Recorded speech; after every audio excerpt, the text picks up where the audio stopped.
Assalamualaikum warahmatullahi wabarakatuh. Halo teman-teman, apa kabar semuanya? Semoga teman-teman semua dalam keadaan sehat walafiat dan dalam lindungan Allah Subhanahu wa taala. Amin ya Allah ya rabbal alamin. Di sini kami dari kelompok 3 akan mempresentasikan materi terkait developing techniques for young learner activities atau mengembangkan teknik untuk aktivitas belajar. Nah, kita langsung simak aja ya videonya. Yuk simak video sampai habis. Nah, dari kelompok 3 ini ada Akmalia Siti Nailan, Alvan Siti Qurratul Aini, Ana Firda Lestari, Cici Fauzia, Denisa, Zulfa Aulia Zahra, dan Elanda Aulia Fazila.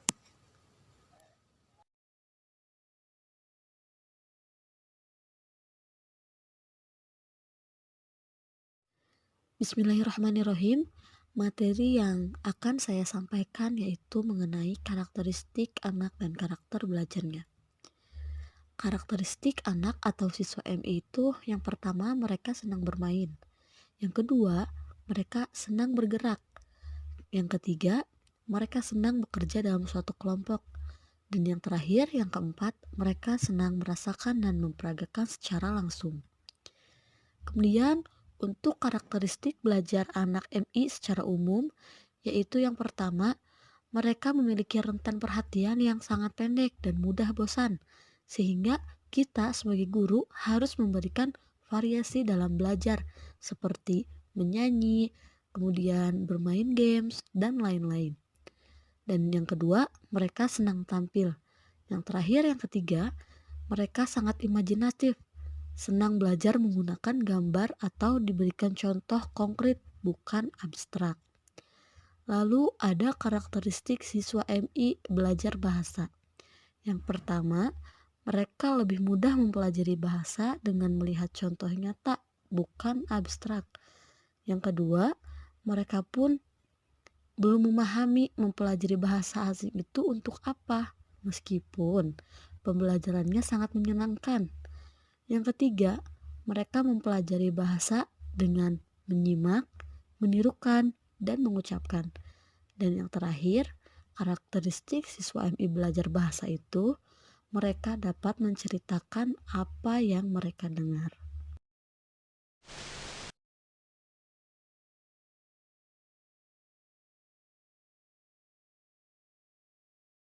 Selanjutnya terkait fungsi pengenalan bahasa pada anak yang terdiri dari 4 fungsi.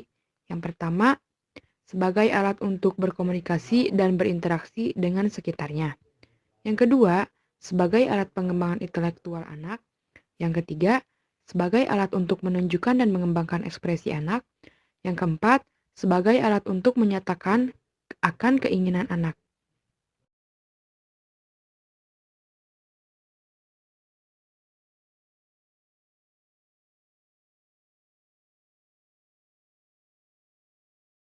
Selanjutnya, materi terkait aspek-aspek perkembangan bahasa anak usia dini.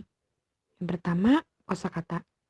Pada usia ini, anak memiliki kemampuan mengingat kosakata baru yang dipelajarinya dari lingkungan dengan cepat. Yang kedua, tata bahasa. Anak belajar bahasa dari orang-orang di sekitarnya. Yang ketiga, fonem. Fonem adalah salah satu bunyi terkecil yang membedakan kata. Selanjutnya, yang terakhir, semantik, yaitu penggunaan kosakata sesuai dengan tujuannya.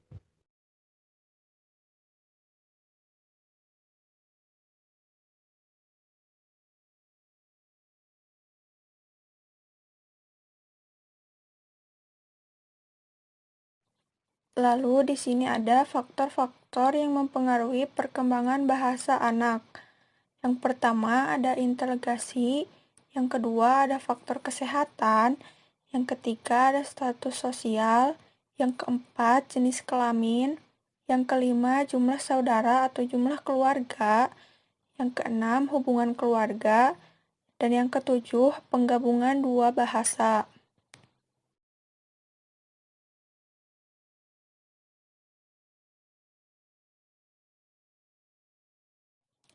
Materi selanjutnya yaitu keterampilan membaca serta pendekatannya. Terdapat 4 keterampilan berbahasa pada anak SD atau MI, yaitu yang pertama ada keterampilan menyimak. Menyimak merupakan kegiatan mendengarkan secara aktif dan kreatif untuk memperoleh informasi, menangkap isi cerita atau pesan, serta memahami makna komunikasi yang disampaikan secara lisan. Untuk pendekatannya sendiri yaitu, anak perlu dilatih bagaimana menjadi penyimak yang baik sejak dini. Penyimak atau pendengar yang baik tidak cukup hanya memahami maksud pembicara, tetapi yang lebih penting untuk anak adalah penanaman sikap. Penyimak yang baik selalu memperhatikan dan menghargai pembicara.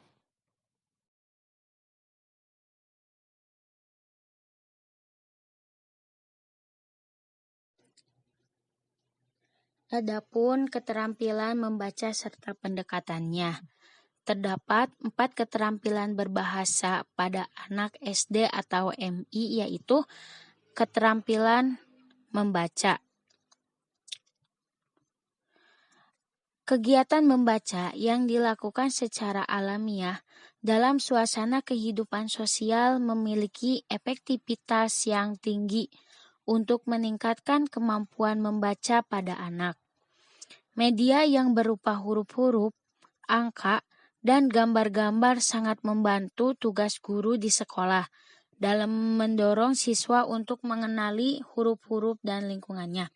Sedangkan pendekatannya, yang pertama ada pendekatan pengalaman bahasa. Dalam pendekatan ini, guru menggunakan kata-kata anak sendiri untuk membantunya belajar membaca. Yang kedua ada fonik. Metode ini mengandalkan pada pelajaran alfabet yang diberikan terlebih dahulu kepada anak-anak, mempelajari nama-nama huruf dan bunyinya. Yang terakhir ada lihat dan katakan. Dalam metode ini, anak-anak belajar mengenali kata-kata atau kalimat-kalimat keseluruhan, bukan bunyi-bunyi individu.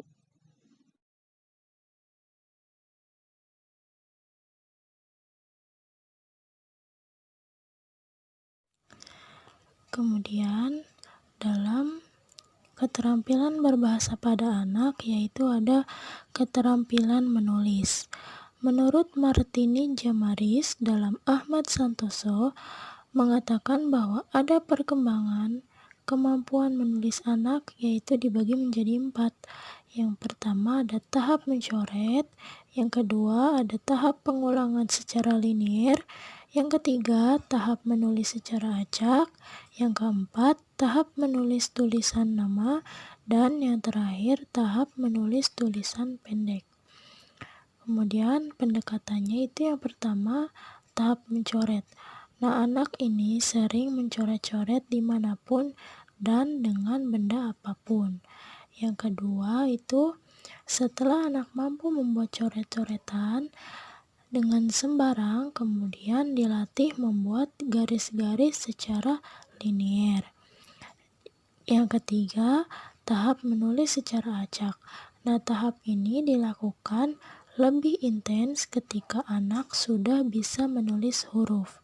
Yang keempat, tahap menulis nama, dan yang terakhir ada tahap menulis pendek.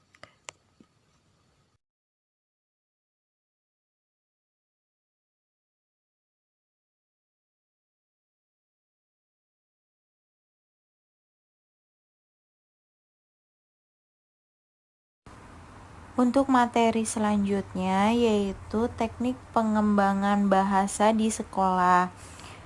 Keterampilan berbicara lebih mudah dikembangkan apabila anak memperoleh kesempatan dalam mengkomunikasikan sesuatu secara alami kepada orang lain dalam kesempatan-kesempatan yang bersifat informal, yaitu menurut Rofi Udin dan Zucchedi tahun 2001. Pengembangan bahasa anak tersebut dapat dicapai. Guru perlu menerapkan prinsip umum dalam pembelajaran bahasa. Prinsip-prinsip tersebut menurut Oepdikbud tahun 1996 merupakan yang pertama, yaitu bahan latihan. Percakapan diambil dari tema atau lingkungan anak. Yang kedua, kegiatan belajar mengajar berorientasi pada kemampuan yang hendak dicapai dan sedapat mungkin dikaitkan dengan tema. Lalu yang ketiga, anak diberi kebebasan dalam menyatakan pikiran dan perasaan serta ditekankan pada spontanitas. Lalu yang keempat, guru harus menguasai metode pelaksanaan. Yang kelima, komunikasi antara guru dan anak dilakukan secara akrab. Yang keenam, guru memberi contoh atau teladan dalam menggunakan bahasa. Lalu yang ketujuh, bahan pembelajaran mengandung isi untuk pengembangan intelektual, emosional, serta sesuai dengan taraf perkembangan anak dan lingkungannya. Yang kedelapan, tidak dibenarkan memberikan huruf serta bunyinya secara satu persatu atau per huruf, melainkan melalui kata yang di dalamnya mengandung huruf yang akan diperkenalkan. Lalu yang kesembilan, yaitu tidak memberikan pelajaran membaca menulis seperti halnya pelajaran di SD.